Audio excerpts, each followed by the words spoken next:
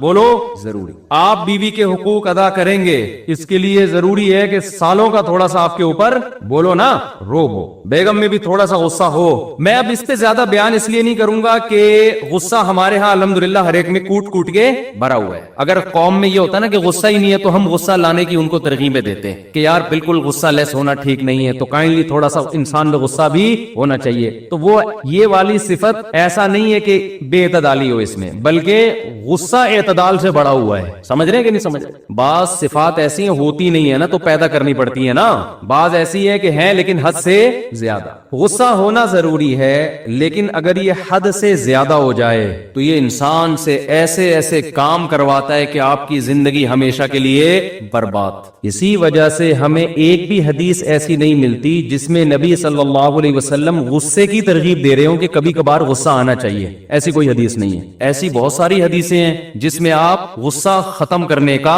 حکم دے رہے ہیں. سمجھتے ہیں سارے مسئلے یہاں سے پیدا ہو رہے ہیں سوسائٹی میں. طلاقیں جتنی ہو رہی ہیں غصے میں پاگل, قتل جتنے ہو رہے ہیں غصے میں پاگل, میاں بیوی کے جھگڑے جتنے ہو رہے ہیں نا جس سے سر پھوڑ رہے ایک دوسرے کا غصے میں بولو پاگل, کمیٹیوں کے آپس کے اختلافات غصے میں پاگل, دفتروں میں جھگڑے باس غصے میں پاگل, باس نے ماتحت کو ڈانٹ دیا ماتحت غصے میں باولا ہو گیا. پاگل نہیں باولا. پاگل تو بہت ہلکی پھلکی چیز ہے, پاگل تو سبھی ہے پاکستان میں, باولا ہو گیا پاگل سے اوپر کی چیز. ابا نے بیٹے کو ڈانٹ دیا بیٹا غصے میں پاگل ہو گیا, ماں نے بیٹی کو ڈانٹ دیا ماں بیٹی غصے میں پاگل.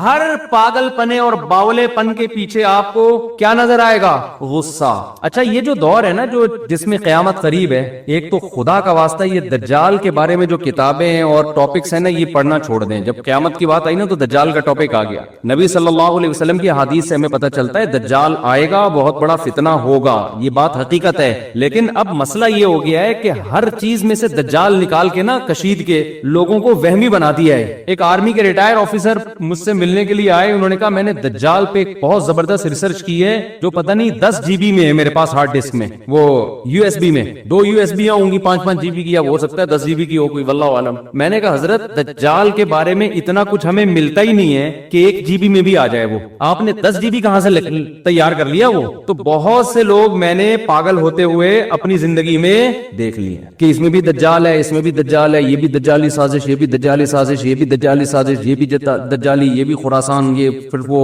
بھائی آپ کو حکم ہے گراؤنڈ ریئلٹی کو سامنے رکھ کر آپ فیصلہ کرو. دجال نے جب آنا ہوگا آئے گا, اس کے لیے تیاری ضرور رکھو. تیاری کا کیا مطلب؟ اللہ سے پناہ مانگو, جمعے کے دن سورہ کہف پڑھ لیا کرو بس. ابھی سے آپ اس کے بارے میں وہ کچھ کرنا شروع کر دیں, اس کا نقصان یہ ہوتا ہے کہ ابھی گراؤنڈ ریئلٹی آپ کو کچھ اور کرنے کا حکم دے رہی ہوتی ہے اور آپ دجال سامنے رکھ کر اپنی پالیسیاں چینج کر رہے ہوتے ہو. ہر تھوڑے دن میں یوٹیوب پہ دیکھو کوئی دجال کے بارے میں رپورٹ پیش کر رہا ہے, کوئی سب A to Z غلط اکثر خبریں ہوتی ہیں, اپنی طرف سے کھینچا تانی کر کر کے نا نکالا ہوا ہوتا ہے. جس چیز کو اسلام نے مبہم رکھا ہے آپ اس کو ڈیٹیل میں بیان نہیں کر سکتے. مبہم رکھا ہے مبہم ہی رہنے دو اس کو. حضرت عیسیٰ علیہ السلام نے جب آنا ہوگا ہمارا ایمان ہے آئیں گے, لیکن ہم نے ابھی جو فیصلے کرنے آج کے زمینی حقائق کو دیکھ کر کرنے ہیں, حضرت عیسیٰ کے نزول کو سامنے رکھ کے نہیں کرنے, وہ آج کے حساب سے کرنے ہیں, ورنہ آپ غلطی کر جاؤ گے. ایک صاحب کہنے لگے میں جہاد کی تیاریاں کر رہا ہوں امام مہدی کے لیے, میں لشکر ابھی سے تیار کر رہا ہوں تاکہ امام مہدی کے ساتھ جا کے وہ مل جائے, ان کو ٹینشن نہ ہو لشکر تلاش کرنے میں. یہ نوجوانوں کی سوچ بتا رہا ہوں. میں نے کہا تو جہاد کرے گا کہاں؟ یہ اسلامی کنٹری ہے, یہاں کرے گا تو امام مہدی کے آنے سے پہلے جو تھوڑا بہت لشکر تیار ہونا تھا اس کا بھی بیڑا غرق ہو جائے گا. ملک میں تم کچھ کرو گے تو ملک اور اور کمزور ہوگا اور ملک دشمن قوتیں اس کو بھی کھا جائیں گی. کہہ رہے یہی تو پرابلم ہے مفتیوں میں, علماء میں, نہ خود کچھ کرتے ہیں نہ دوسروں کو کرنے دیتے ہیں. ہم آپ کو ایسا نہیں کرنے دیں گے جس سے جو تھوڑی بہت رہی صحیح اسلام کی رمق باقی ہے اس کا بھی ستیہ ناس ہو جائے. آپ کا جذبہ تھا 4 شادیوں کا, منگیتر کو پہلے بتا دیا میں 4 کروں گا, تو ایک ہوگی آپ کی؟ بولو نا, ایک بھی نہیں ہوگی. پھر گھر میں جو بھی رشتے والے آ رہے ہیں نا, آپ نے جلی حروف میں پہلے سے لکھوا دیا کہ چونکہ میں نے 4 کرنی ہے تو 4 کی تیاری میری پہلے سے ہے. یہ لو بھائی, آئی ول ڈو 4 میرج. کچھ بھی انگلش میں, فارسی میں, پشتو میں لگا دیا آپ نے. اس کا نتیجہ نکلے گا 4 تو دور کی بات, ایک بھی نہیں ہو. یہی ہو رہا ہے کہ اس طریقے سے ملک کے اندر اس طرح کی باتیں کرنا. خلیفہ کوئی ہر تھوڑے دن میں کوئی خلیفہ آیا ہوا ہوتا ہے مارکیٹ میں کہ اس کے ہاتھ پہ بیعت ہو کے ہم خلافت نافذ کریں گے. خلافت تو سوال ہی پیدا نہیں ہوتا اس طریقے سے نافذ ہو جائے. جو رہی صحیح ٹوٹی پھوٹی خلافتیں کچھ بچی ہوئی ہیں ان کی بھی ایسی کی تیسی ہو جائے گی. آپ دیکھو پہلے بنو امیہ کی حکومت کا خاتمہ ہوا, بڑی زبردست حکومت تھی, بڑی زبردست خلافت تھی. ٹھیک ہے ان کے مظالم بھی تھے, ہم ان مظالم میں ان کو اچھا نہیں کہتے, لیکن اوور آل اسلام کو فائدہ ہو رہا تھا. بنو امیہ کے دور میں بڑے بڑے محدثین پیدا ہوئے, بنو امیہ کے دور میں بڑے بڑے فقہا پیدا ہوئے, بنو امیہ کے دور میں بڑے بڑے مجاہدین پیدا ہوئے جنہوں نے سندھ فتح کیا, کابل فتح ہوا, لاکھوں مربع میل اسلام کی ایک ریاست قائم ہوئی. اس دور میں جتنا علمی کام ہوا ہے آپ تصور نہیں کر سکتے. ٹھیک ہے بادشاہوں میں شر بھی ہوتا ہے, خیر بھی ہوتی ہے, لیکن سنجیدہ علماء نے منع کیا اس حکومت کے خلاف بغاوت مت کرو, کیونکہ نبی صلی اللہ علیہ وسلم نے فرمایا کہ جب مسلمانوں کا کوئی خلیفہ ہو, بادشاہ ہو, چاہے وہ جبرن آئے, چاہے وہ تلوار کی بیس پہ مسلط ہو جائے, صحیح مسلم کی حدیث آپ نے فرمایا اس کے مقابلے میں جو بھی کھڑا ہو اس کو قتل کر دو, کائن من کان, جیسا مرضی ہو وہ, جتنا ہی نیک ہو, جتنا ہی پرہیزگار ہو. کیونکہ بادشاہ لوگ, حکومتیں 100% درست کہیں بھی نہیں ہوتی. اوور آل اجتماعیت دیکھی جاتی ہے کہ اجتماعیت مسلمانوں کی قائم ہے. جب بنو امیہ کی حکومت تھی اس وقت کسی اسلام دشمن قوت کی مجال نہیں تھی کہ سر اٹھا کے ہماری طرف دیکھ سکے. ان کو پتا تھا یہ جیسے مرضی ہیں ہمارے خلاف متحد ہو جائیں گے. سمجھ میں آ رہی ہے بات کہ نہیں آ رہی ہے؟ لیکن وہی ہوا کہ نہیں جی, اس نے یہ ظلم کیا, اس نے یہ ظلم کیا, بغاوت ہونی چاہیے. جب بغاوت ہوئی ہے اور اس زمانے کے بہترین لوگوں نے بغاوت کی تھی, وہ بغاوت ناکام ہوئی اور حجاج نے پھر جو قتل و غارت کا سلسلہ شروع کیا بغاوتوں کو کچلنے کے لیے, اس میں بڑے بڑے محدثین, صحابہ, تابعین شہید کر دیے گئے. حجاج نے غلط کیا, ہم حجاج کی حمایت نہیں کرتے, لیکن جنہوں نے حجاج کے خلاف مسلح بغاوت کی تھی ان کا بھی غلط ہونا ثابت ہو گیا کہ انہوں نے بغاوت کر کے اچھا بولو نہیں کیا, برداشت کرتے. اس میں اجتماعیت تھی. تو مسلمانوں کی جو فوجیں آگے بڑھتی چلی جا رہی تھی, نہ ختم ہونے والا سلسلہ وہ بالآخر کیا ہوا, رک گیا. تو تاریخ سے جو سبق حاصل نہیں کرتا وہ ان غلطیوں کو بار بار دہراتا ہے جن غلطیوں کی وجہ سے اس کو نقصان